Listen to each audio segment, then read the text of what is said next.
Hi, I'm Josh, and this is the Science Classroom. In this video, we're going to solve a problem involving the conversion from volume of a solution to moles. So let's get right to the problem. 3.5 liters of a solution has a concentration of 6 molar. How many moles of solute are in the solution? A mole map is a great resource for solving these types of problems. There are many available online, and you can find a printable mole map linked in the description of this video. To convert between moles and volume of a solution, we will use concentration of the solution. There are many ways to express concentration, and molarity is the one that we're using in this problem. In this problem, the solution has a concentration of 6 molar. A solution contains two components. The solute, that's the thing that's being dissolved into the liquid, and together they form the solution. It's like when you mix sugar into a cup of tea. The sugar is the solute. It's being dissolved into the hot water. Once the sugar is dissolved, we have a solution. Molar concentration is the number of moles of solute per liter of solution.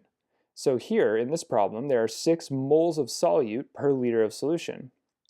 To convert from moles to volume of solution, we will use a conversion factor that will cancel the unit of liters and leave us with the moles of solute. A conversion factor is a fraction where the unit we want to cancel is on the bottom and the new unit is on the top.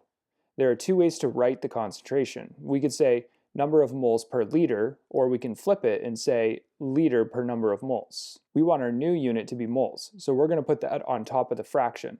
So we will use 6 moles over 1 liter. So the math for this problem becomes 3.5 liters times 6 moles over 1 liter. When we plug that into our calculator, we get 19.5 moles of solute. Thanks for watching. You can support the Science Classroom by liking this video and subscribing to the channel.